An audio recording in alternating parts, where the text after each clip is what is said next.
You're listening to the ESO Network, your station for all things geek.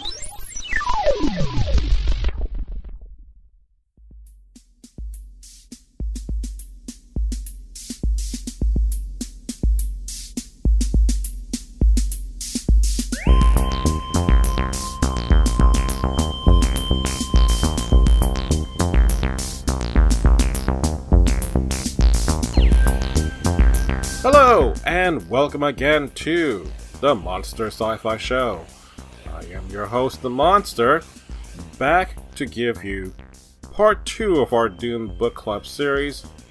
But really, this is the first of 3 podcasts in which we're doing each book separately. So for Dune, part 1 is actually called Dune.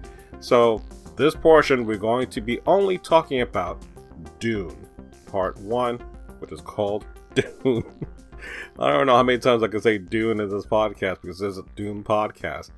But we're going to introduce this Dune podcast to you. So the first person speaking right now in this Dune podcast is going to be Mr. Gene. Take it away, Mr. Gene. I would like to say I thought it was really funny that we saw the scene where he's introduced to Duke and whatever the Atreides guy, whatever, his trainers, his friends, they come in and Monty told this story about how years ago I came to a break room and he had his head down and he was sleeping and I didn't want to disturb him. I came and I drank some water and he said, "Hey, Gene," without looking up. And I was like, "How'd you know it was me?" And he quoted Dune at the time. And years later, he got to give me the context of the quote. And I was like, "Oh, that's hysterical." That's because what I understood because the way he walked, I understood his footprints. I knew how his patterns would be. Oh my God! So Monty's got the training. He's got nerd. Yeah, he's having. I got the weird thing. Yeah, he's got the training. But it was funny because like those things can be duplicated. I know the difference. I'm like, oh, that's funny, Monty. That's okay. All right. So on that note, let's get started because we got a lot to get through, and hopefully we won't get too bored. But we'll try to make this fun. So welcome everyone to our first, finally, our Dune Book Club, Part 1, which is called Dune. So I have a PowerPoint presentation to show you guys. So we have with us, as our host, we have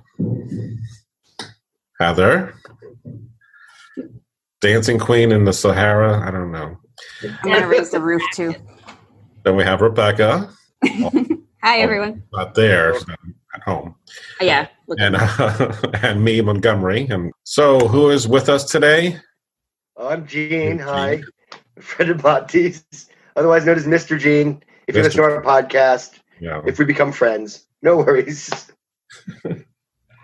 Oh, there's Joe. In his car with his unstable camera.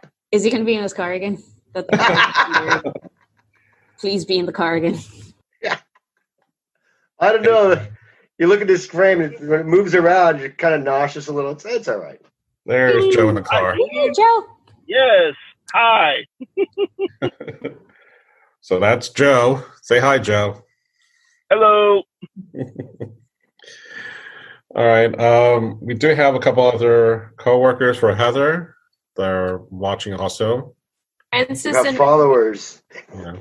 Yeah. More Fremen. We have to wait till their teachers wake up. So, we got a pretty good crowd for today. So, today we have plans within plans. Okay. I can hear it already, Gene. We have some Dune news, some toys to talk about.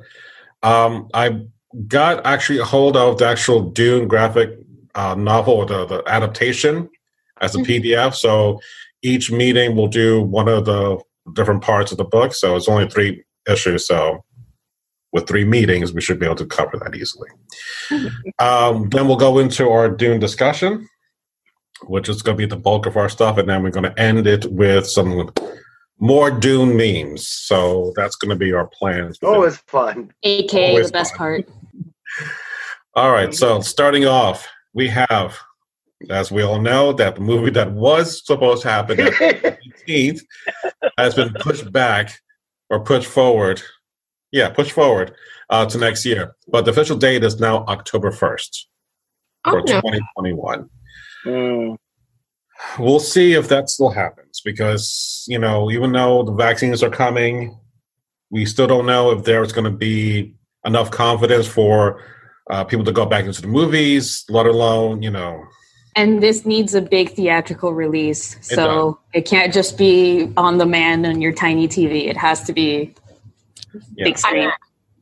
So And we will be patient. Broken into two parts. So, if we thought, just book one of reading it is a lot, I'm trying to imagine trying to encapsulate that into two movies. It's still a lot to put into. But it really needs to be on the big screen. So On the upside, like Paul's gonna age up by the time they film the second basically, one. not So like it's that time accurate. jump in the Dune movie, like 2 years later, and like, what the hell happened to 2 years later?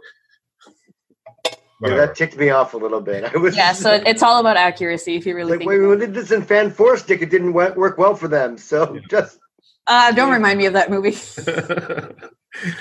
And then lastly, our Dune graphic novel for book one is coming out next Tuesday. So unfortunately, I don't have anything that I can show you guys. Maybe for the next one, I can go a couple of stills from there. But that, again, was supposed to happen before the movie coming out in December.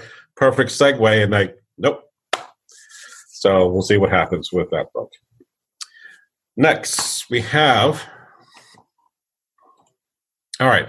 So Gene and I, about a week or two ago, went out to Target like we normally would do, just, looking for it's a toys. pandemic. What do you want? So this actually was in Target. The Baron Harkonnen, it is huge. Like it's a foot tall and it's heavy. And that's for $40. And I'm like, $40 just for one figure. And here's, Lady Jessica, right? And we have the Build-A-Figure. So you can see here's the Beast Raban's head. But when I look at it, I'm like, it's not to scale. So I'm like, why am I buying a larger figure with all the other regular action figures when it's not to scale? Like, not that I want to play with my toys, but if I'm playing with my toys, But if I did, make sure that they're all the exact same size and not like, it's not dwarfing them. Because, granted, Baron Harkonnen is, the big floating fat man, but that's really excessive. But the good news is that, well, sort of, I have placed an order for these figures, for the Lady Jessica figure and Stilgar and Paul and Duncan. They were supposed to be in the mail early November. Walmart delayed it, so I'm going to get it early December. So if I get it in December, I'll do an unboxing video during our book club. So that'll be kind of cool to look at. All right. So real quick, we don't have to go through the details because literally this is more about... That sure is the movie. It's the movie. Literally, it's the movie, but in comic form. And there's the two moons. But Can I just immediately complain about Hey, that? there's a hand. Yay. Which, when I watched this again, oh my God, I didn't notice that there was a hand here in the moon. For years. For years. And I'm like, how could I have never seen this? And there was a hand, and then the mouse was in the other one. And I'm like, what? Yeah. So. Oh. And I think that was penciled or drawn by Belson Cabbage. Yeah. At least the cover is. I know that. Princess Erlon in the beginning, it's hard to do the whole speech and then like fade out and fade in. I'm like, well, this. Oh yes, I almost forgot. By the way. So it's not bad. It's literally, almost a shot for shot Portrayal of what happens in the movie. The special effects for the shield look better on the comic. Is all I'm going to say. I mean, there's Patrick Stewart. So, I mean, Dr. Old glory. Dean Stockwell. Yeah. So, it does what it needed to do at that time, is give you a version of that movie that if you didn't see it, well, you can kind of have it. I don't know.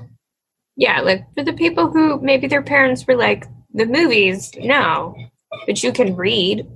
Right, you can have the comic version. I'm sorry, though. This story was very confusing. Again, I thank Monty and Joe for watching it with me the first time, but I want applause for going back to it the second time on my own, alone, Yourself. with a notepad. It's like, okay, here we go. We weren't going to quiz you, Eugene, I promise. No. Maybe we should. No. So I spent hours going over this book this week, towards the end of this week. Hours listening to it on books on CD because I want to get the pronunciations of these weird names and things correct. yeah, even then, I still have problems trying to stay focused. I mentioned earlier that I had to finish the last 5 hours with the audiobook and the actual book to kind of keep me focused, to kind of get caught up for today's discussion. But it was a struggle for me, even though I read this many times. I'm glad I used the audiobook because there was more things that I discovered, much like the hand in the moon. Little moments, little nuanced moments that I found really interesting to discuss, and we'll get to that point. So from this point, Rebecca, you want to do the presentation, or Heather, do you have that? I have the PowerPoint. Yes. But this is mostly just a guide, based on like Heather had drafted up her own little like discussion questions based on the entire book, really. Because I wasn't sure how we were going to break this down. Yeah. So I tried to isolate what I thought were like among the most important or stuff that like stood out personally to me. Yeah. So to me, I think I mentioned this in the last meeting. I'm like very character driven, or like I notice themes. Actual plot is something that like I experience without necessarily keeping it at the forefront on my mind.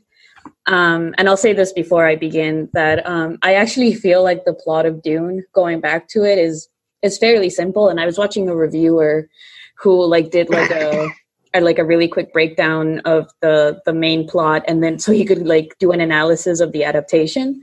But when he was like talking about the main like plot, he's like, I'm going to leave a lot out, but the basic story is still pretty simple. Like Paul is still a young man who comes into a lot of power. It's a very chosen one narrative. And at the heart of it, he's trying to like avenge his father and carry on the legacy given to him by his mother. Mm-hmm. So the actual plot is simple. So what I suggest for everyone who's like coming into Dune is, well, what do you care about the most?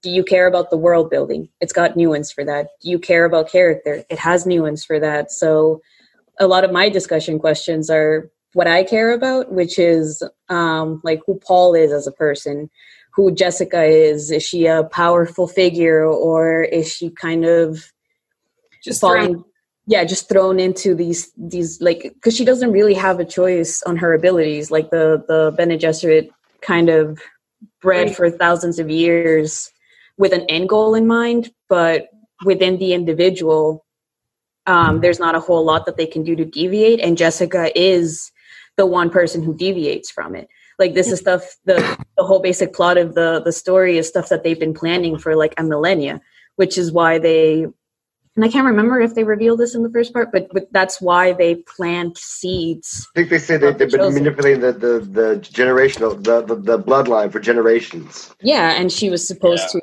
bear a daughter, but like that comes in later. So immediately generations, right? Okay.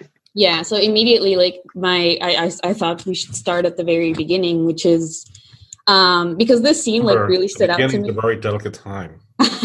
Oh boy, here we go.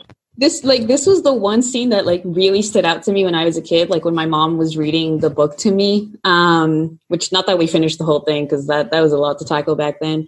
But when we first started and he has a test of his humanity. I remember, I think I was too young for it at the time, but I remember like thinking, well, how is this testing his humanity? Like, pain is a human. It's a human thing. It's a human experience. Like, I don't understand why he's not allowed to like retrieve his hand. But then reading back on it, like when you first read Dune and you're a kid, you think 15 is like super old because it's so far from your current perspective. You're like, yeah, at 15, I'm gonna be able to rule planets too. When did you start reading this book? I like when my mom first read it. Grew up on Dune. How old were you? Younger. Yeah, you must have grown up on Dune.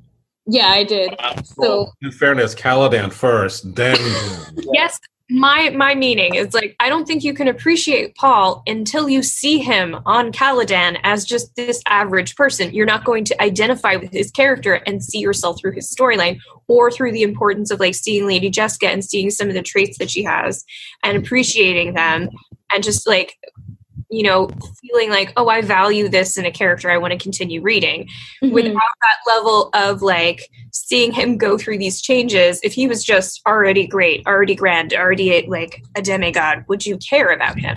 Yeah, and I think that's part of what I want to bring up with this first question of what was your immediate impression of Paul, given how he responded to the Reverend Mother's test. One is like when you're reading it again, or when you're reading it for the first time as someone who's older, you're being reminded, even by the way that the Reverend Mother speaks of him, he's like, he's only 15. He's very small for his age.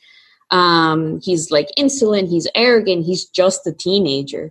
And when he puts his hand in and he describes the level of pain, he feels like the skin is melting off. It's like the very first the very first instance you get of really getting to know who he is at a low point. Because like experiencing that level of pain is surely a low point for anyone, but he goes through it to the point that like even Jessica is amazed that he managed to survive it. So if you have any thoughts you want to throw in. Do you want to launch the PowerPoint? Yeah. Am I not sharing it? No. They're coming up. We see like a part, just like it's at the very top. It's got the little play button on the screen. Just it's playing for me. We're not seeing it. We're just seeing like Beginning. Let me see. Let me do resume share. You might have to stop sharing, Monty, because I'm still seeing yours. Maybe that's what I'm seeing. Yeah, because I was like, I'm not quite seeing the discussion questions yet, and I know that you did it. Yeah. I was like, let's see your thing. Mine says my screen is sharing. Mine says I'm viewing Monty's screen. Yeah. There we go. Okay. I don't know. Now share I'm again. seeing you, Jane. If it'll let you. But I think that Disable participant screen sharing. isn't the scene written that like Make Becca the host so Hold that on. she can share. Hold on. Okay. Rebecca, try again. How's that? There we go. okay, there we go. All right, there we go. So that's my first question. If anyone wants to jump in. Well, hold on. Gene wanted to mention something first, or No, I thought that when during the test, when he puts his hand in the box, it's written that she's testing whether Paul is animal or human, because the animal would react instinctively or something, but the human would be able to overthink or control more of himself and be more rational. I thought that's what I got out of it. I mean, Herbert does address that, I think, in his writings about that, the difference between animal and human. But that's all I wanted to say about that, basically. Yeah. Do you agree with the conclusion that a human should be able to like talk himself out of his instinct? Right, essentially. Yeah. I'm like, all right, that makes sense. I've seen that before. That makes sense. Yeah, I like the litany of fear that he like memorizes. That's always been like an important thing, like a nostalgic thing in my heart, because like the litany of fear, I feel like it's very meditative. I will not fear. Fear is the mind killer thing. The whole over me. I will remain. But yeah, no, I feel like it was a very important test. And do we see anything like this in our day-to-day lives? Do you think anybody could benefit from some tests like this? Which is my second question, if you want to launch off into it. Yeah, like Like, do you feel like a politician should be, put in a position where it's like, okay, Well, that's if they're human. the box. That's if they're human. Yeah. I would love to watch. Which is sometimes up to debate. I would pay for cable just for that. Well, I would say, like, this was how I phrased the question because it's my immediate thought when I was, like, reading the book and watching the movie, which is that, no, I would not pass it because I cannot talk myself out of pain, like, even in the moment. But I feel like there are psychological studies of, like, how your brain can adapt and prepare itself for pain, and, like, to some extent, even anticipation can be registered as a more painful experience than, like, the actual pain that you'll live through. So if you're well prepared for it, I don't, like, maybe it is manageable. Like, if in the moment, if you can talk yourself into, no, this is going to pass, this is going to pass, this is going to pass. Especially with the threat of death right there. Yeah, that's the thing. You either pass or you die. So. Yeah, the alternatives, both of them are bad. And isn't Paul... Exactly. One of them just ends. I think I'd be okay with it if I knew, like, my hand wasn't actually, like, going through, like, a, Which he doesn't say. the dishwasher, and you're like, oh no, don't stick your hand down there while the dishwasher's on. If I knew I would, like, get my hand back in the end and it would be intact and look like my hand before it went in, I think I'd be okay.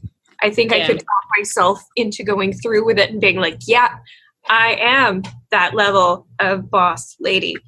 I can do it. Now the story opens though. I mean, Paul goes to this test, and he's one of the only males because, again, the Bene Gesserit generally only have daughters, but he's the only male I think in generations. Well, no male has ever passed this test. Yeah, he goes through that.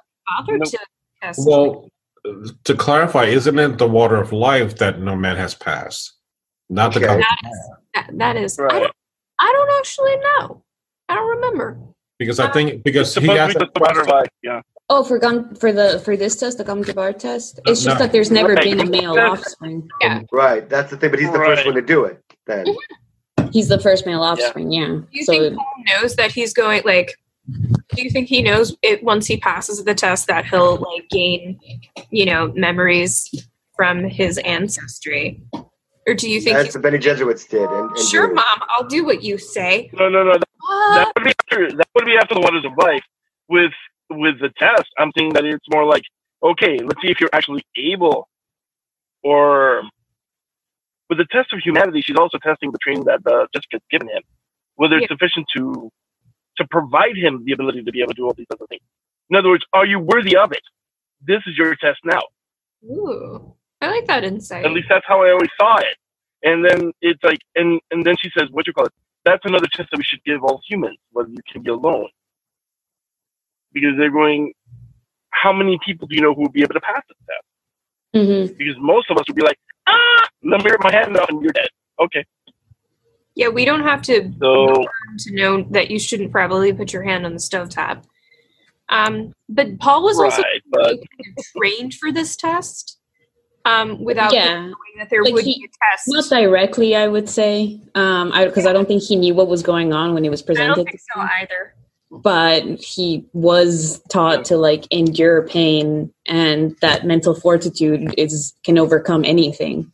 So, go ahead, Monty. I think you want to say something. But, like, to Joe's point, and what you're saying is that because, and it's not in the first part of the book, but later on you see this, is that when he does the water of life, he does endure a great deal of pain.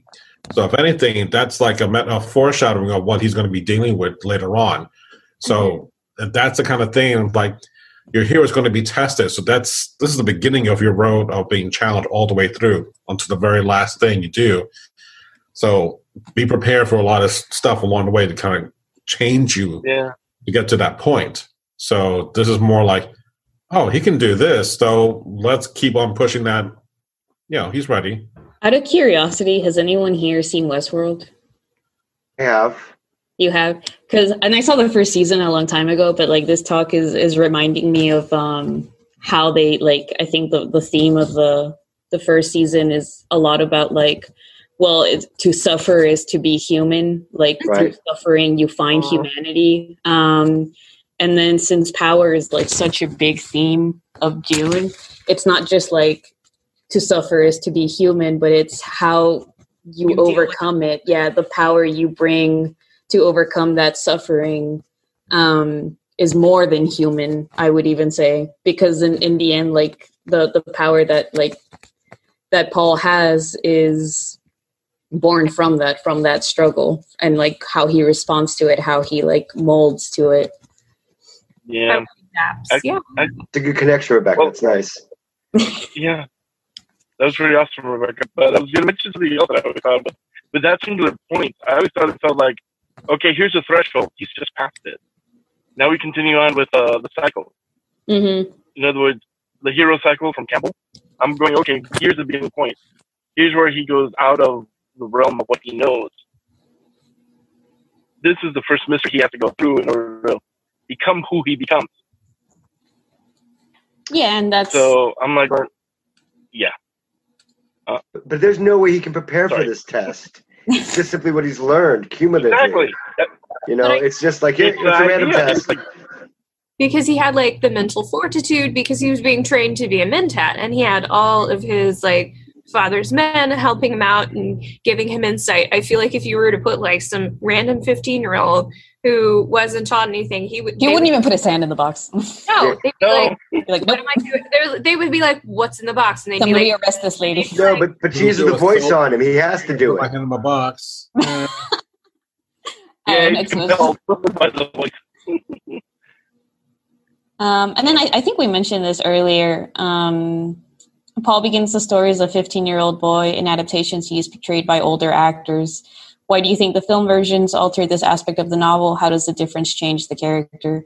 And I think originally when Heather wrote this, she was thinking specifically about both the David Lynch movie and I'm sorry if I say Fincher, by the way, the David Lynch movie and the adaptation. Yeah, the TV show adaptation, because I think they did go out of their way to pick Timothy. I can't pronounce his last name. I'll be back, kids. I'm sorry. My nurse is here. I'm sorry. I'll be right back. Just go ahead and mute yourself. Thank you.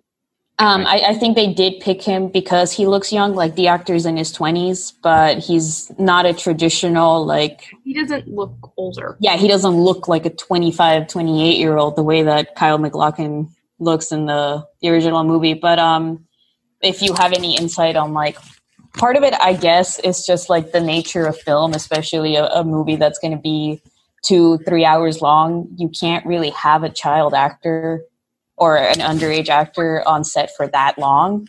No, they did Home Alone very well. I still watch it to this day. I feel like part of it is because you're dealing with such, like, different themes of, like, there is definitely a lot more angst. And not just angst, but like I feel like we have a hard time envisioning like a very young person being able to accomplish all of this and seeing them in this way of becoming, very powerful. So I feel like I think they did that so that it didn't just translate as like a movie for children or a show for children. And they were, because, things happen in Dune. And I feel like it was trying to expand the audience because I feel like a lot of people are going to be watching it. And when we first read Dune, we might have been 15-year-olds, but it grew with us. And so when we're watching it as adults, and we don't want to watch like a movie for our kids. We want to watch a movie for us. So I feel like it's the view of the audience. And I think that's why they might have changed like the age of the actors. We also see this in Game of Thrones. Like if you've read the books, everybody's super young, and then we see the film adaptation, like the TV show, and everybody is significantly older. We still see them age throughout the TV show, but it's like it's trying to get a different audience. But I think even with Game of Thrones, like the changes were done because like in the book, someone like Arya or Bran are like 7 or 9 years old, and you can't realistically ask a 7-year-old child actor to do as much of the heavy lifting as like they ask the 11, 12-year-old actors. Did you not see the bear girl? What was her name? No, even her. She's 12. She's 12. Yeah. that actress is 12. Like that, there's a huge jump in maturity from 7-year-old to 12. She doesn't look 12. She's 12 though. Like I can't remember. She's 12. But she's 12. She's just 12. She's 12. Because I'm pretty sure they say the same line from the book as a girl of 12. I'm getting on a tangent though, but I think part of it with like the 70s movie is I don't know if maybe they felt like some of the scenes or like it wouldn't be taken as seriously if you didn't have someone like of that like who was mature, who was an adult. Even in the 70s, would it have been marketed as like were they afraid they were going to get marketed as a teen movie if they didn't have Kyle MacLachlan as the lead? Well, in fairness, not that everyone knows this, but the early write-up for the book club made it sound like it's a teenage, that's fair, angsty book. It is angsty for an audience that is really not meant. I mean, I think a teen who is really into science fiction would get into this, but not because they're into like the Twilight, where you have, you don't have that issue. This is not that kind of book. Dune is not YA. But YA didn't really exist in the 70s. I'll give this the initial like marketing that we did. 70s, yeah. But the initial marketing that like the county did for this book club specifically, it's influenced by how like the sci-fi genre and like pop culture has changed over the last few years. Mm-hmm. So within the last couple of years, like the young adult market has been like, oh, you have a protagonist between the ages of 14 and 18, you're a teen book. Yeah, like, no matter what. So, but then you look at, because talking about Paul's age kind of reminds me of Ender's Game, where Ender's like 7 or 6 when that book begins, and he's a child. Children's. Yeah. He's a child, I think, for like the entire first novel. And like, is that a children's book? No, of course not. Could you have published something like that with the protagonist that young in the modern era? It'd be a lot more difficult. I feel like publishers would have been like, you need to age this character up. So you're going to confuse people. Yeah, so even with Paul, it would have been in an adult book. That's not, it doesn't exist. This came up kind of along that point. Again, going off on a tangent here.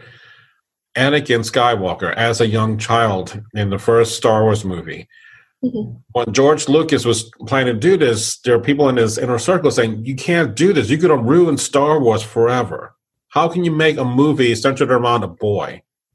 Even though we know later on what's going to happen. But is that any different from what we're seeing from here? Is that because I'm an adult now, I can't see myself as a 15-year-old or an 8-year-old back then? It could have worked. I don't know. I think this story, though, Dune it's such a rich mix of things, and it's really confusing. I had trouble. Again, I watched it with Monty and Joe, the movie, and I was like, I hate this because it's making me work for the answers. Don't judge the book on the movie. You know what I mean? I mean, this is my introduction. I dipped my toe into the movie, the Dune movie of 1984, and I was like, oh, this story's just, it's too much story for one short 2-hour movie-ish, and it didn't give, and the thing is that if you want it, though, here are the vittles, here are the wonderful secrets and the tale. Go find it, and the more work you put into it, the more you're going to get out of it. But to just understand it, the idea is that the movie's just the teaser. You have to read the book to get the whole thing out of it. More beneficial if you've read Dune before watching the 80s adaptation of it, which was Joe's experience. Yes, I think. Yeah. Do you want to jump in, Joe?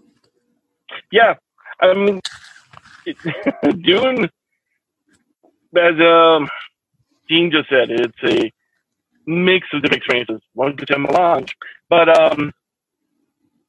the overriding issue that I saw with the book, I'm not going. It's one of those books. It's designed to make you think. When Herbert wrote this, he was doing commentary on a lot of different things at the same time. He just wrapped it up in a coming-of-age story. We have politics. We have the human condition. We have humanity's effect on ecology, which I thought was masterfully done in the book. I mean, all the different considerations within it. Just the entire concept of water, the way he honed in with just water, and with spice being this singular thing that if you take it away, the house of cards crumbles. So, I guess that's what I really love about the book. It's not one of those books you read once and then put it away and never touch it again. Yeah, and it's almost like it was designed to be reread. Sorry, go ahead. Yeah, it is. It is.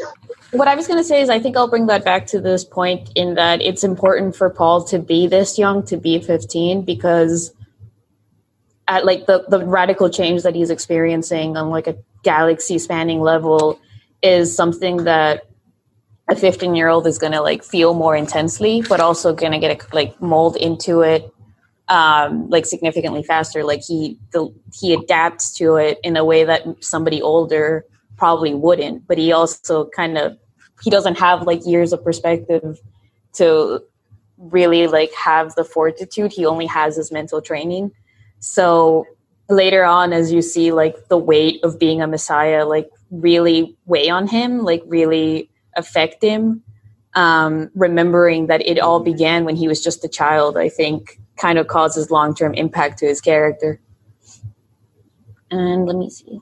To that point, one of the things that I caught at the very end, there's not a whole lot of Paul in book one. Literally, there's the book test. I mean, the box test, and then he has this conversation with his father about the move to from Caladan to Dune, and he's just kind of in the background for most of the time.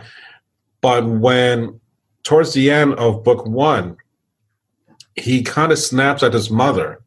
Mm-hmm. And it's kind of like that moment that when you stand up to your own parent, like, not saying like it's abusive, but I'm just like, there will come to be a point in which you realize how flawed they are. Himself. Yeah. And he kind of talks down to his mom, but to the point where you brought me here to Arrakis.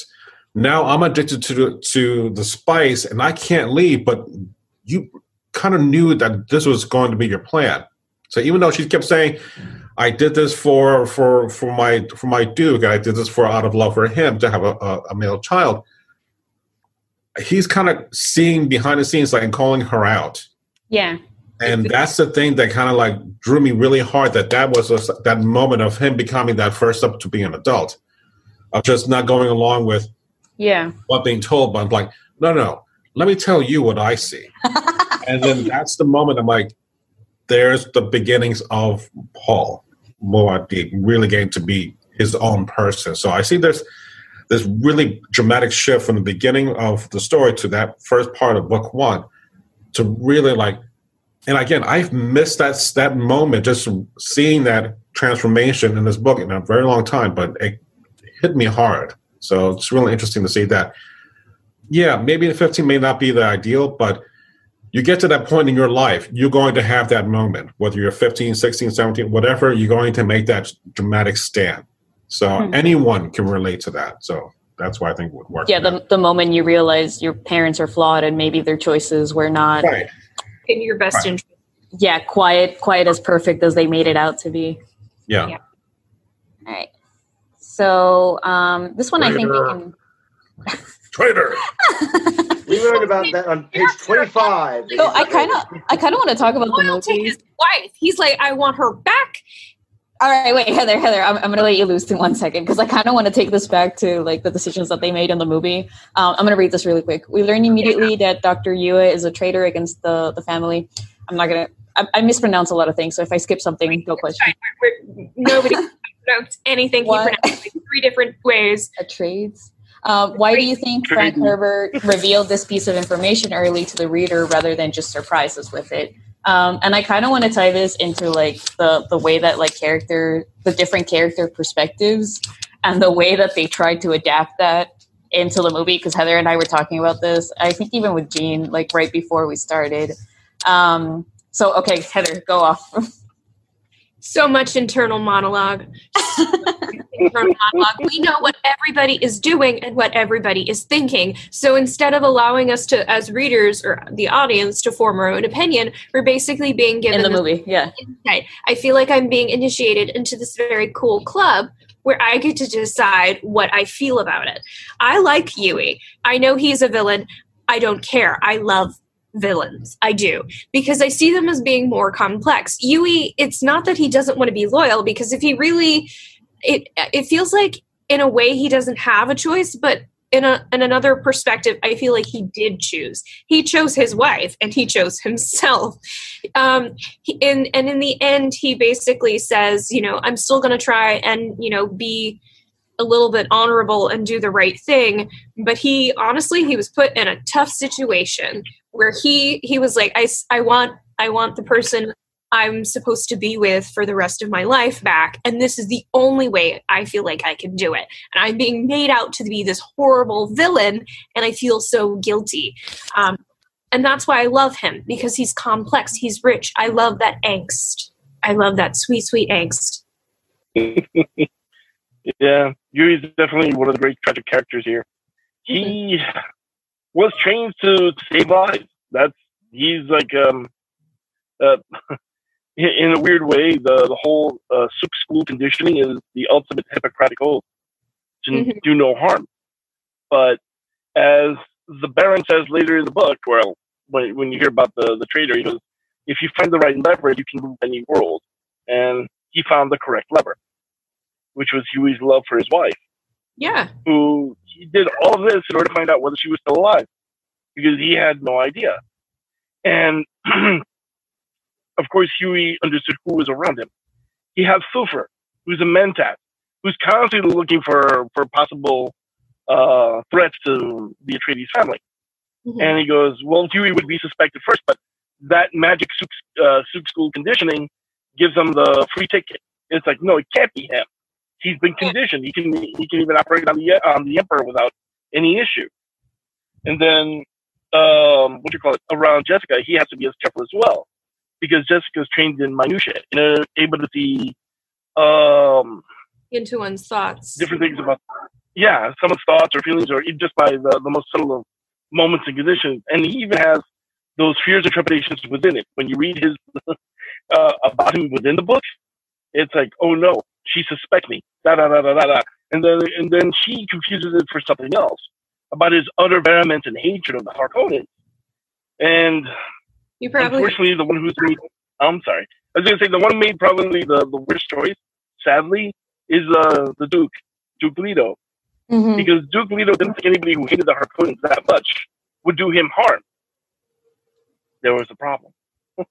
But Duke Leto, they all know they're going into a trap when they go to the planet. They do. Everyone knows everything already. They basically get told. And actually, Eugene, I'm going to bring that back to something that Heather said, where it's like, I think part of the reason that I admire it is, and the perspective change and the fact that they're basically told your dad's about to die, this empire is about to slip through your fingers, you need to prepare for the worst, you need to prepare for catastrophe. Is that that's kind of the way that the book operates, is in that it's giving you all this information. It's telling you this is your hero, this is the mom, this is the traitor, this is it's giving you all this information, and then like Heather said, it's letting you come to your own conclusion. It's not limiting it to one perspective, because one person is going to say, oh, that's not right, that's not justifiable. Instead, it's telling you this is why they did it. Whether or not you think is justifiable is up to you, which is also kind of how it tackles some of the concepts about ecology and power and religion. It's saying this is what's going on. This is why people are doing this. Do you think it's noble, or do you think it's doomed, or all these things? Right. Yeah, I feel like Yui, in a way, I feel like he is justifiable. I don't feel like he's going over his Hippocratic oath, because just like you're on a plane, if a plane is falling, you're supposed to put that mask on yourself before you help someone else. He feels so crappy about himself and his situation, and he's freaking out. He's not going to be able to give anybody else care. And in the end, he still kind of tries in his weird way to get, like, to have his pie and eat it too. It's a very flawed choice, but it's an understandable choice. I understand him, and I still think, like, although he's making bad choices in the same way, I feel like in the end he's just like, he knows he's going to get found out, and he's trying to figure out how he's going to handle that itself. But I feel like I like a man who's like, my wife comes first. Well, okay, and so like in the book, like that introspection is kind of important to like getting to understand these characters, which is why I understand why the movie felt the need to add in that voiceover, as terrible as it was. So like as a kind of roundabout way to like bring that back to adaptation, like do you think you can convey like the same character without that voiceover? Because like I don't think the new movie's gonna have that. No. So how are they gonna like showcase that? I was going to say, like, if you know Blade Runner, that movie has one narration, one voiceover for Deckard. And then Ridley Scott redid his movie and took out the narration. And it still works. Because I've seen that movie so many times, I still heard him in my head throughout the whole part of the movie. As far as the inner monologue, to have multiple characters like they did in Dune, I don't think would be necessary to just have that moment. Yeah, it's one thing to do it in the book because you're given that that's the medium, yeah, in their heads. It's another thing when you have a different medium like a movie, you just need to convey the exact same moment in a different way, not literal through to have inner monologues. So yeah, because their picture is already being painted for you from the fact that it is just a film. Right. Where in the book, I feel like this is adding to like your visual image that you're creating in your head when you're reading. So I think they'll leave out the internal monologue completely, and we won't know Yui's a traitor until he actually does something. So you don't think they'll try and find a way to convey the same information, but like without the dialogue? Of him like chatting with the Harkonnens and being threatened. Hopefully not in the bad way. Like they won't have terrible exposition. Like this is my prediction. Like you'll be given that insight as an audience in a different way. I don't think we'll hear as many. It will still be there. You think? I don't think there will be as much. I don't think there will be an internal monologue. You will know that Paul Atreides is in pain just by his facial expressions and his screaming. Ow! You will know that Jessica is relieved just by her pain. There's a moment in the book in which Dr. Yui gives Paul the OC Bible, and he wants him to read a certain passage because Dr. Yui. It's my favorite passage. And that's how you convey the hatred he has that's underlying about the Harkonnens. Mm-hmm. That should be in this movie. Yeah. Because him saying, well, telling Lady Jessica, you don't know about my wife, but she, we have like not great history with them. But that moment with Paul and Dr. Yui, I think that really does a better job to underpin something about his background to demonstrate something triggered with him reading his wife's favorite passage. Yeah. That's how you do it. Yeah, you can do a lot just from the little bits that are given. So let's see. I think the next question is about the Harkonnens. Yeah. Oh, no, it's not. Okay. This one's kind of a broad question about like themes and stuff. The Freemen hope to change Arrakis from a desert planet to a lush paradise. The scarcity of water could make that change a substantial improvement for humans, but deadly for the native sandworms who reside within the planet. Of what we've read so far, is human influence on the ecology a noble cause or a destructive one? And I'll go ahead and I'll point out that like the book, I think, does not give any definitive answers. Yeah. It's basically like, this are the Freemen, this is what they want, this is what might happen, and it lets you kind of decide from like extrapolate your own conclusion from that information. So I think, as Joe was pointing out, like the human influence over ecology was something that Frank Herbert was clearly very interested in, and something that I think, for obvious reasons, makes the book still very relevant. in the modern era. So I don't know if anybody has any thoughts about that or if they want to expand on it. I think humans are destructive. Like, just in nature, we do a lot of pollution, and as we see in the film, I feel like I don't know if we can make an Arrakis a beautiful, lush planet and how it would change the people who live on Arrakis. How would it change the way the Freemen prize water and their religion? Yeah, the culture would change. Everything. However, I feel like them just being present is going to change everything. It's already disruptive in some way. Yeah. It's hard to see one without the other.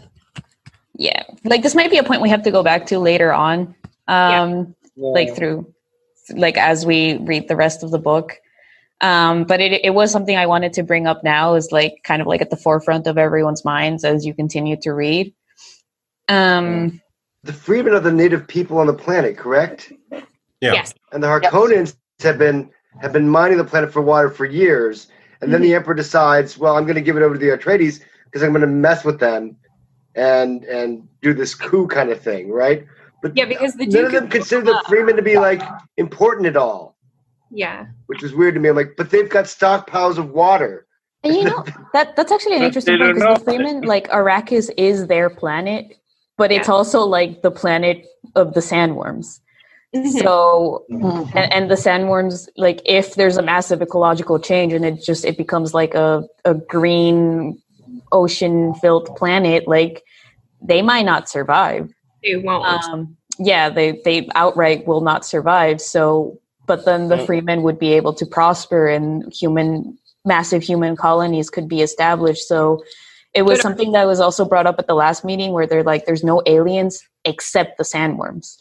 So it's telling you these creatures exist. They have as much presence in this planet, even more presence than the humans do, but they're seen as an obstacle rather than rightful residents. And in a way, they are a more of an obstacle, because the worms or the makers produce the spice, which everybody's addicted to. If you get rid of the worms, people die. But without water, you also die. So it's a toss-up. I feel like it's you need to have balance. And if you don't have balance, everybody suffers. Okay. That's the way the story is told, because you're told about the Atreides, you're introduced to the Harkonnens, and then the Fremen. But the Fremens are the native people on the planet, and they're not even taken into consideration. But they've got the prophecy that the Bene Gesserits have been trying to. But the Bene Gesserits have been the Harkonnens and the Atreides. If only you'd had a female heir, this would have all been fine.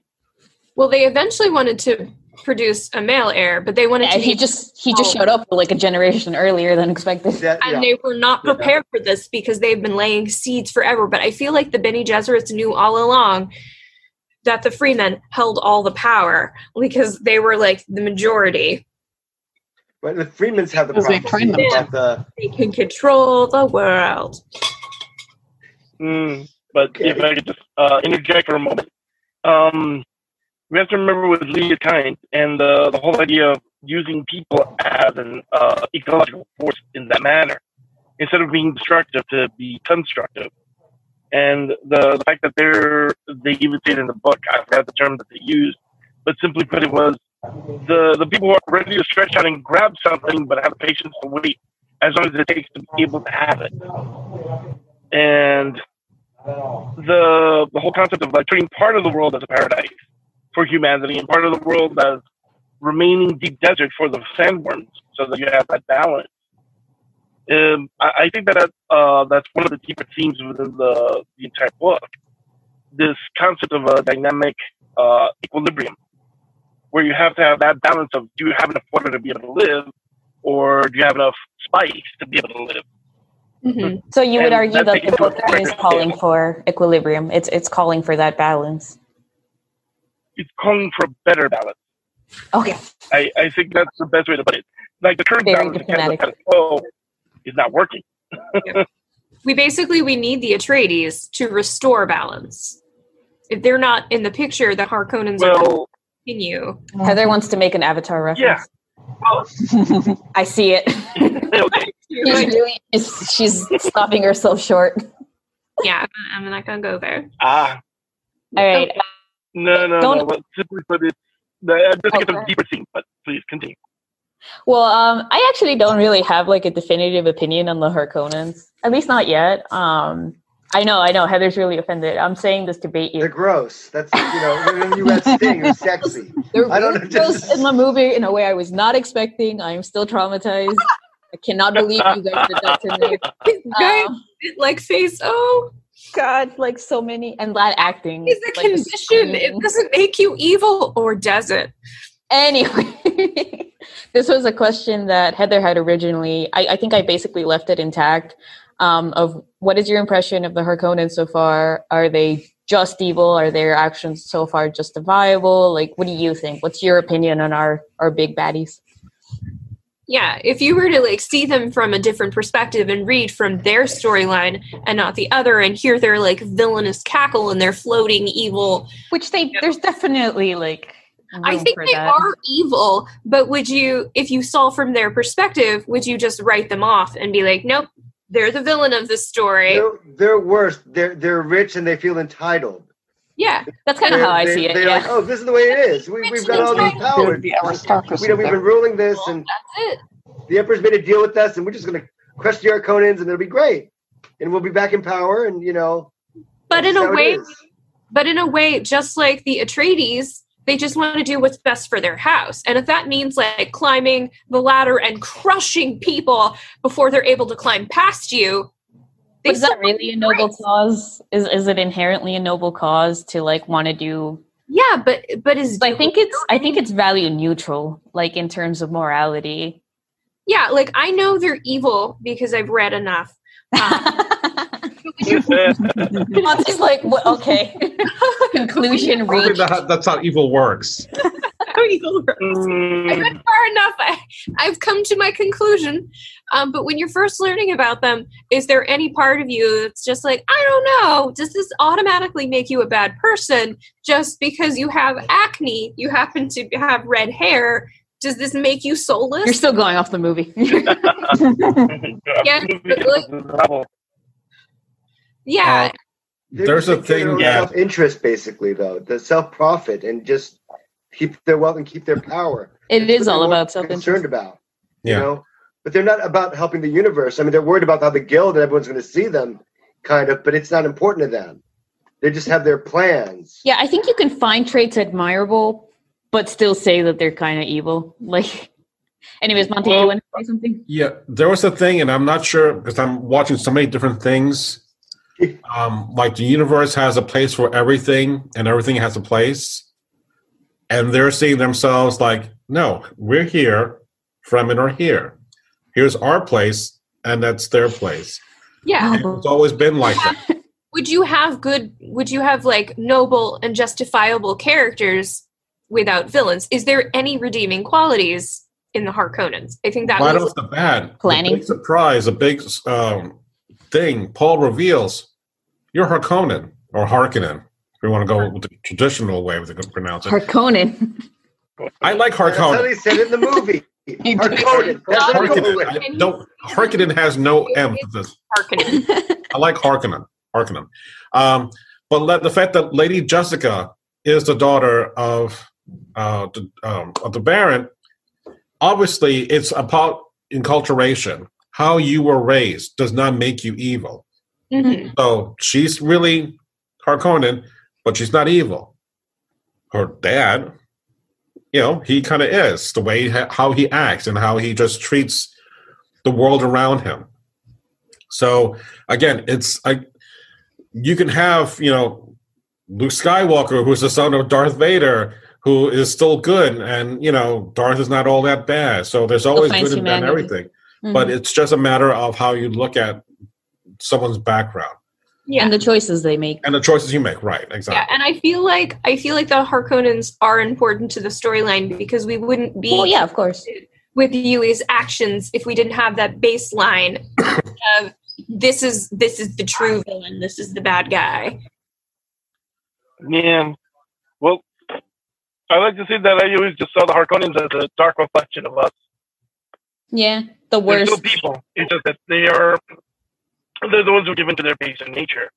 And also, I mean, if you were to write a book in the Harkonnens' perspective, this is them finally getting vengeance on the Atreides for the betrayal. Yeah, That's their motivating factor.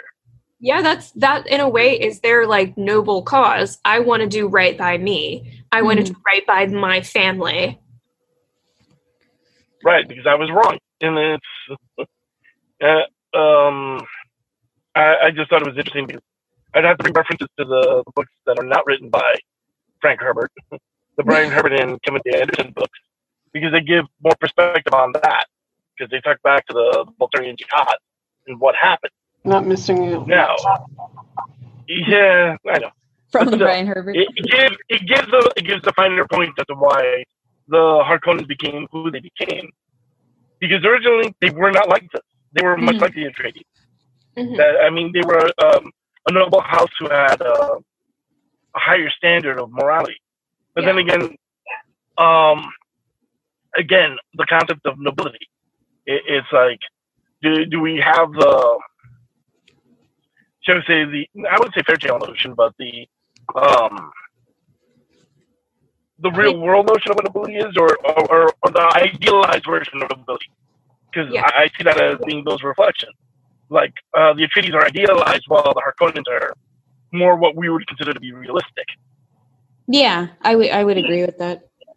The Atreides are what we want to be. The Harkonnens are what we are. So since we only have half an hour left, I really only had 2 questions, but we can skip them. I don't know if Monty had something else that you might need the last half hour for. No, we're good. We can keep going. Yeah. Okay. Let's go over.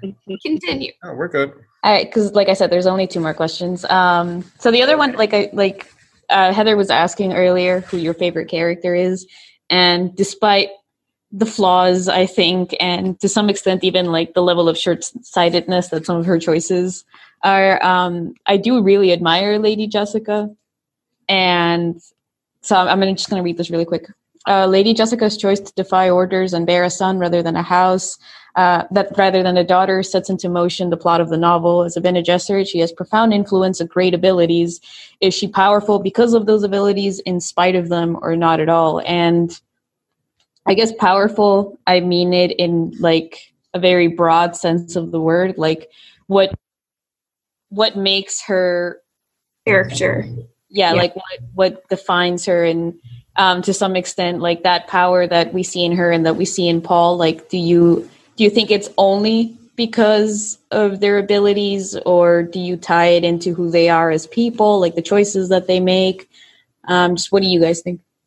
I like Lady Jessica a lot. I like the fact that she loves the Baron she loves the Duke so much she gives him a son for the love.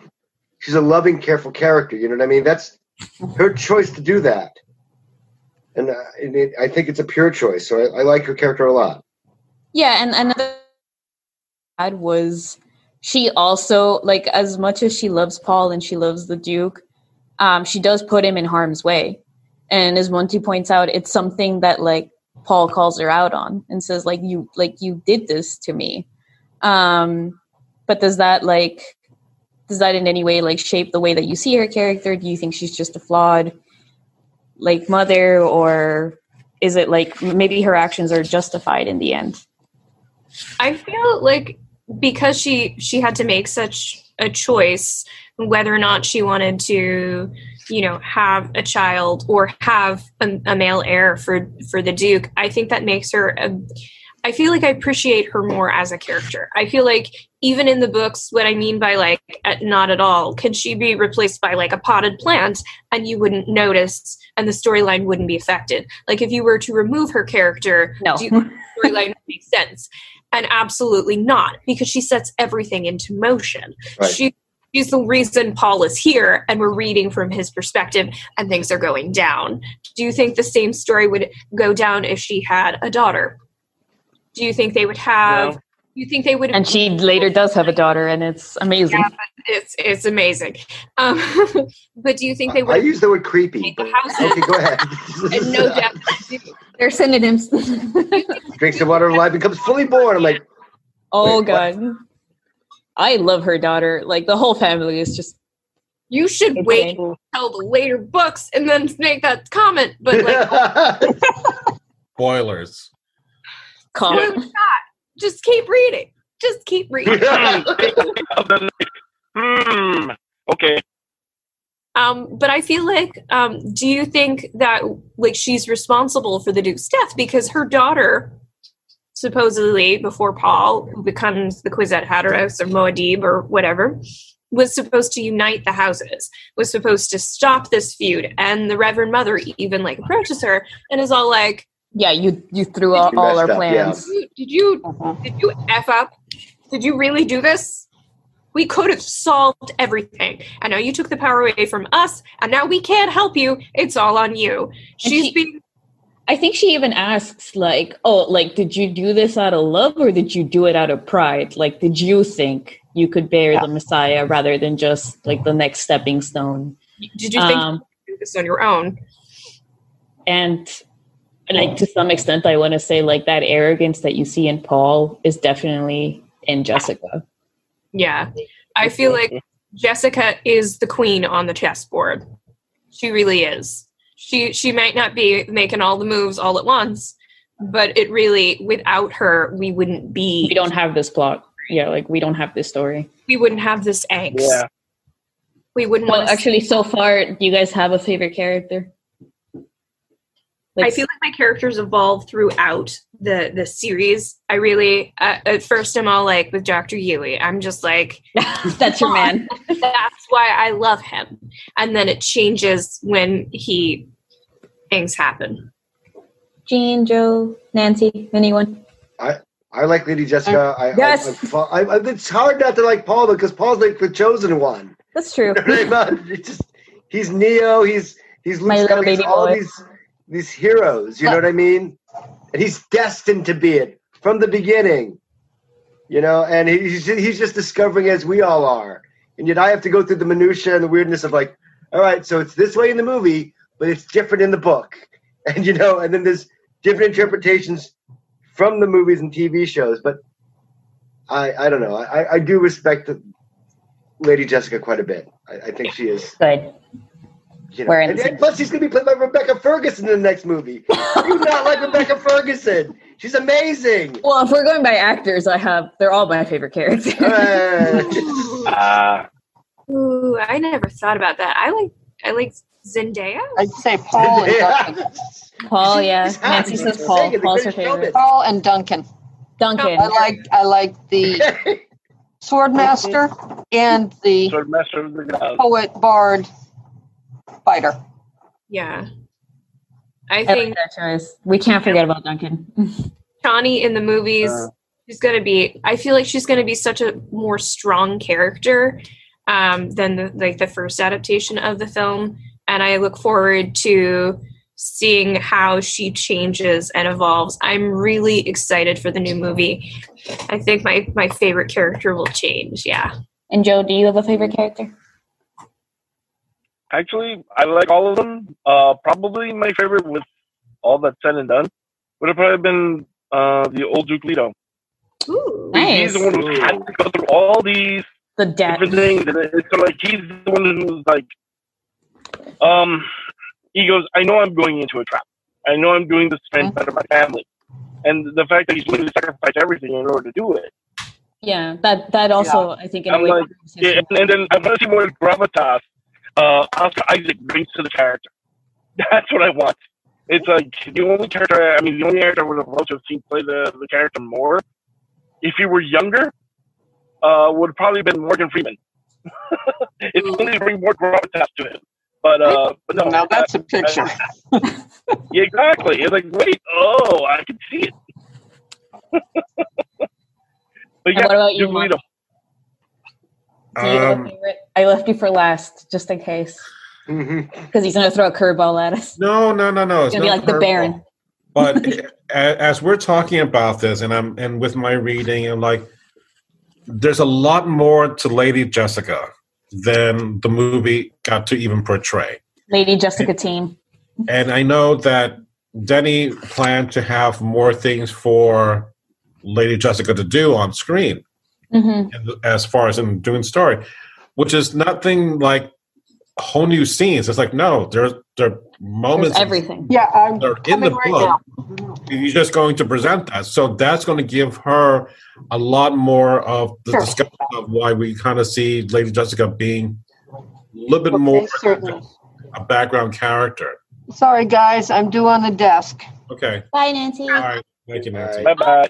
Bye. One of the things that, as I'm reading this, I'm going through this, you know, Moham, was it Moham? Yeah. Guys, Helen, you know, you really thought you can do this, to have the Kwisatz Haderach that you can control. And it was like, in a lot of ways, even though she's not saying this and we don't hear this, I know that she is probably saying, no, I got this. Yeah. I can do this. That was my impression. Right. I don't have to like tell you that's what I plan all along. Because of the fact that they wanted to control the Kwisatz Haderach, what better way than just like, no, I got this.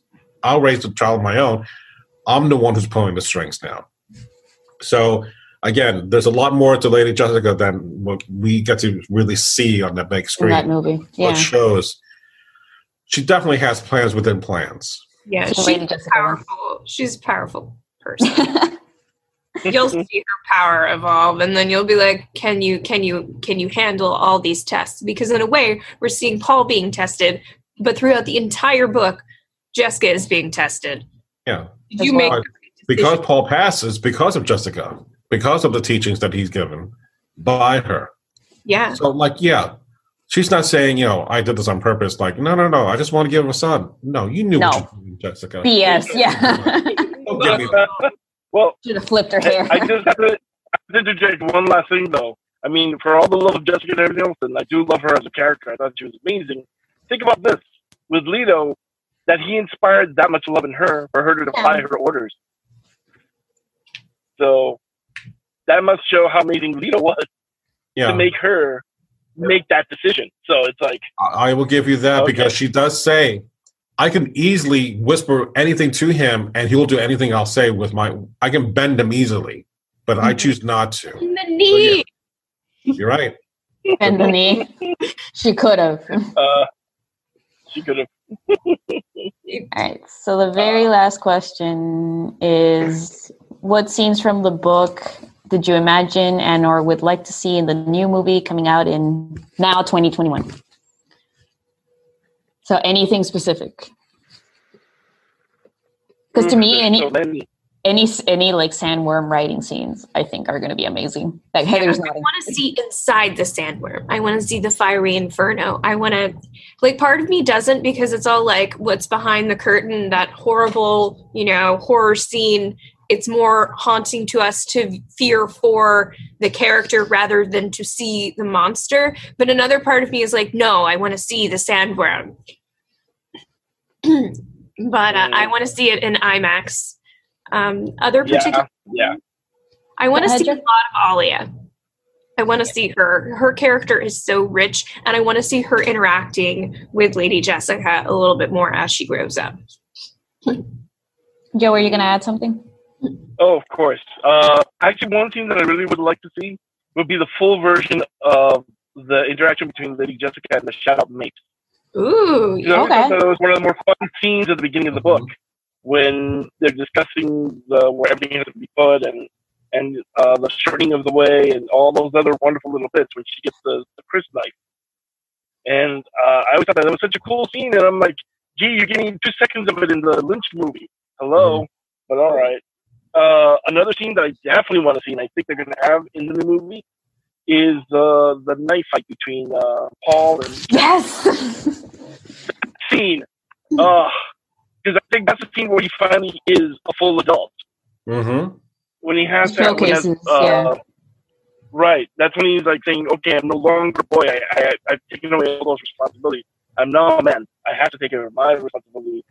And... it's like, okay, you have to let go of your childish ways, so to speak. I would just like the shields. Like, speaking of fight scenes, I would like the shields done well, because I don't know what that was. That was the bad. David Lynch. Yeah. Why are they so blocky? It's the And blurry. I love how they took the weirding way. I'd love to see that translated into the new movie correctly instead of just this Weird And the one. thing is, because I watched the dude who did the adaptation review. He was like, "Do you know how much cheaper it was to be book accurate? Because they're supposed to be just like a shimmer, and instead they superimpose this just huge block all over them, so you can't even see what's happening." Yeah, you could see how hard that movie tried, and you'd be like, "Why David Lynch?" It was cringeworthy. It was so fantastic, and you were just like, beautiful. stop. Yeah. See, all right, so Gene, is there any because I don't know if you got to finish. I just want an honest adaptation of this thing. Like the first thing when they were doing the wording thing, the voice thing, Monty told me, okay, this isn't in the book. I'm like, wait, what? I'm like, wait, but that becomes really important in the movie, and I'm like, I just want to see the way this is supposed to be done. Because while reading the book, I'm like, okay, I have to unthink that scene and how that was imagined and presented, and now I have to interpret it in its own way. But I needed the movie as a guideline to see, because I have trouble imagining things sometimes about, even when they're deeply described. I'm like, wait, what does that look like? I can't. Well, before you keep reading the book, just rewatch the trailer for the 2021 movie. Just superimpose your brain into that. I just need that. I just want it in context. Just please give me a better version, because the book itself is so rich and has so many things in it. I'm just like, just do it right. So don't interfere with it. But we'll see. I don't know. I'm still untangling the whole thing, from movie to book, the interpretations. But I'm enjoying it. So. Remind me, there was no description, nothing but the navigators, right? Other than not in the book, right? No. So other than shows up. Paul wants to look in on when they're traveling. It's like, oh, I want to look at the navigators while we're flying. I was like, no, it's closed off to us. You don't know what they look like, so that's out of the question. They're Oz. So if we get a version of that, for the love of God. Don't do what you did in 1984 and make it look like that, because that was disgusting. What was that thing? It was so inappropriate. I really want to know, let's just do something different, or maybe not. Keep to the book. I just really want to know if that was leftover concept art from some other crazy David Lynch movie. That sums up David Lynch right there. That navigator, that's David Lynch. And you're like, what are you doing, man? Nobody asked for this. Nobody asked for half of that. Nobody needed Sting in a Speedo. You did. We all asked for that. It was just flaps. And you could Heather's going to walk out of 2021 or the sequel, and she's going to be like, no one was in a Speedo, 0 out of 10. It's unwatchable. It's not as shock factor. I want something to shock me and be like, what? No. I hope for some reason that they decide to maybe make a part 3, because I feel like the more time that they have to explain little things, I think the better, but I don't know. We'll see, because that movie has to have been really expensive to make. I don't have the budget pulled up here somewhere. I don't know if they'll get to tackle more of the story, but so long as they cover the first book, I'm going to be I feel like happy. I feel like the first book ends in a way where I feel like it was wrapped up well. In terms of Paul's story, you would definitely need movie 3.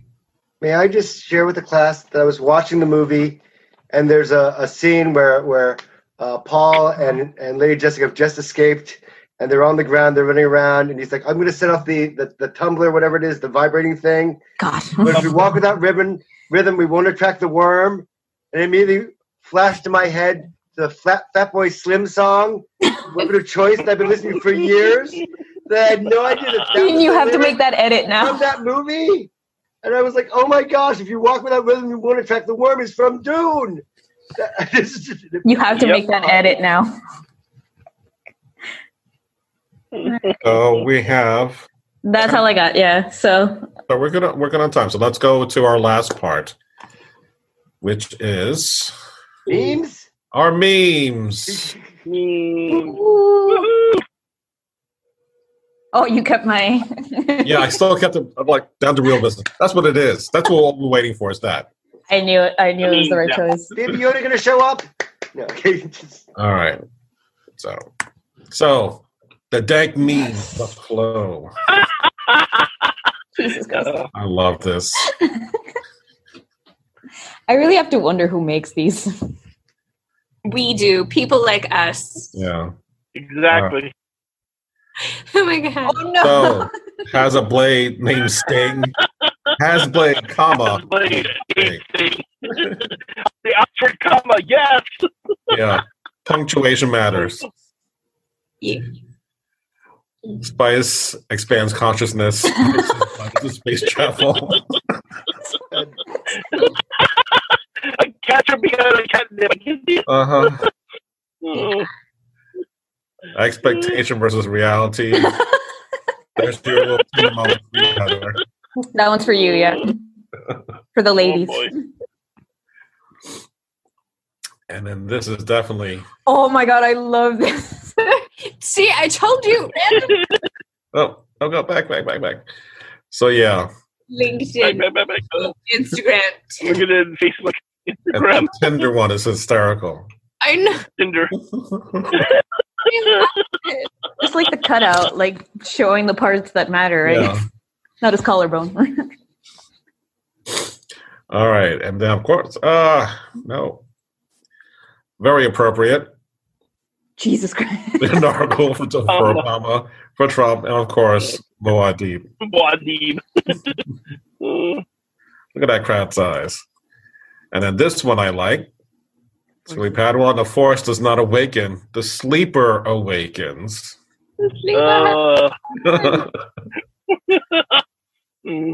My favorite line coming up. I'm not in the mood. Mood's a thing for cattle and love play. Can't stop quoting Patrick Stewart, can you? Yeah. Nope. And all I can see is the past and the future. It's like, yeah, but I can do it while standing. Monty, that's awful. That's an awful one. That's so accurate. That is Got the awful. ring. Yay, the ring. Oh. All right. Now, of course, in today's environment, for sure, Paul will be wearing a mask. Well, the bar. We're too close. Oh my god. Make America. Yes. Not to get too political here, but yeah. In a non-political way, I will say his Yeah. face photoshopped perfectly into that. So It looks. So, Yeah, do not try. Okay.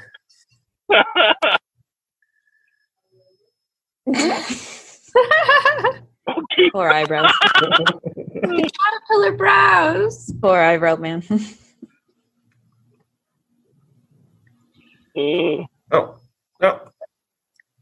One day I'll get this. We've got, And then doing the classic Jaws poster. That actually looks really cool. Yeah. And David Lynch said, make it slow. Oh my god. This one I love for years. IR Dune class. I can guys, I can show the universe. Little burrito. And then one last meme. I promise.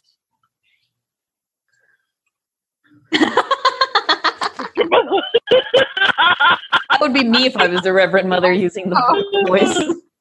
Okay, lefty. We're all Dune dorks. Yes. Congratulations. Yep. So thank you for joining us. Yes.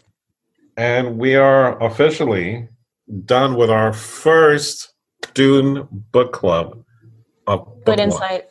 I like everyone's thoughts, perspectives. So congratulations. This was a long Yay! time coming and a long time planning. Mm-hmm. So thank you to Feel the everyone. pride swell in your chest. part of Mark. this. Just- Yes. Thank you for enduring the done. movie as I did. And next, And we're going to do it again 2 more times. So, Woohoo! I promise the book, once the more you read, the easier it gets, like, to really delve in. Like I was saying, like, just pick something that you really care about, like whether it's the theme or the character or the world building, and try and focus on that. Don't worry if you miss like aspects of it, because we're enough nerds here that we can just fill in the blanks. Yeah. And of course, Dean, call us like you usually do, either Monkey or I, and we'll be happy to help you. Yes. Again. If you need Sparks notes. And again. Okay. Oh, Monty, did you want to include like the tour.com? It will break down the link I'll that send you everyone the link for it. Separate, yeah. But yeah, someone gave me a link for tour.com about even better breakdowns of each chapter, even more information about the Dune movie. So, I mean, it's a treasure trove of a lot of good information. Okay, yeah, I'd love to see that. Not that I'm promoting this, but the Sandman series. It's not. just lean it forward. Yeah, perfect. So, second part is done today, and then moving on to book 3 next month. So, is anyone interested, or someone who's interested in joining us, please let them know or let me know so I can get them on. Because that's the only way we'll get to have people joining us. Yeah, word of mouth. Just Gene and I and Melinda. A little cluster of people. So, any final thoughts? I'm glad you introduced me to this world, but I hate you for it. Damn you, burn and hell, burn. It's just, I mean, it's great. I am impressed with it. I am impressed with Herbert's world building. It's amazing, but you have to untangle it. You have to do the work. But what you put into it, what you understand of it is great, and it feeds the soul. It is a quotable thing. It is enjoyable, but it's such a tome. It's such a thing to get through. But I'm coming around. It's We'll get through it. I'm starting to enjoy it a bit. Through it, and then things will get weird. The real Dune book club goal was to get Gene into it. Just to have him at the end of the 3 months, he's going to be like, or to drive me insane. One of the two. I don't know. We'll drive you so sane that you're insane. Great. All right. Yeah. Yep. All right. Joe, any parting words? Any last words? I enjoyed rereading the novel again, and I'm actually going to read Dune Messiah. And I'm like, oh, okay. As I think the first time I tried to read it, it just threw me off because I'm like going, wait a minute, what do you mean Paul's not the hero? Oh, okay. Now that I'm, shall we say, at a point where I'm like, I can read it, I'm like, oh, I'm enjoying this. This is fun. Okay. Let's see what happens after. Okay. So we'll get to that point in our discussion to see if we want to continue with the book club going further with Dune. So we'll see. Okay. Rebecca or Heather? I really like book 3. I can't wait till y'all catch up to me. It gets real weird. But I like this discussion. I think this is pretty great. Yeah. And John every single time. Yeah, I just want to say that I really like the group we've got here. So thank you, everyone, for your insight, for your enthusiasm, for the pain and suffering you're willing to put up with when you have to watch the movie. Yep. No. So many things about that movie. Wait, he has to milk the cats every day to serve? That doesn't make any sense. Let alone make that into an action figure. That doesn't make sense either. Oh, wait, and you're going to show them off next time, right, Monty? Yeah. Yes. All right, guys. So again, we'll do this next month, and happy Thanksgiving to everyone. And happy Thanksgiving, everyone but the turkeys. Yep. Happy Thanksgiving. Remember to stay socially distanced. No. Bye. Bye. Bye. Bye. Thank you. All right, so that's going to be the end of our Dune podcast, in which this is, again, just part 1 of our Dune podcast. Not giving up on the Dune podcast, saying here. But again, if you got this far, thank you very much for listening to us talk about Dune. And again, I'll be releasing part 2 and 3 in the next couple of months. Also, remember, there is an extended version or an enhanced version which will be on YouTube, in which you can actually see the presentation that I did, along with everyone else. So it's not just, what are they talking about? What are they looking at? I don't know. So don't forget to subscribe and hit the bell. I don't know. That's what they say, right? Alright, in any case, thank you very much for listening to us on the Monster Sci-Fi Show. It's sci-fi from a certain point of view. Good night. Welcome to Dr. Geek's Laboratory. Hello everyone, Dr. Geek here with a shout out to all the scientists who worked tirelessly to bring a COVID-19 vaccine into reality. Let's face it, creating something of this magnitude is a miracle worthy of Dr. McCoy himself. And now, Dr. Geek needs you to do your part. Remember, each shot is one small step back to normal, one giant leap to putting the pandemic behind us. We can do this. For more information, visit vaccines.gov to find your nearest provider. Time to grab your pillow and join the Geek Father and Little Bit for discussions on current, nostalgic, and speculative happenings in pop culture. Nerd news, fandom histories, deep dive discussions, reviews, and more. It's like listening to your closest friends have a nerdy conversation.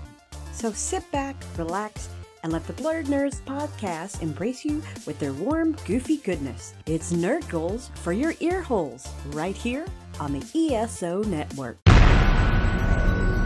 This has been a broadcast of the ESO Network. Be part of the crew and help support our shows by donating to our ESO Patreon or by shopping at the TeePublic store, which can all be found at www.esonetwork.com. The ESO Network, your station for all things geek.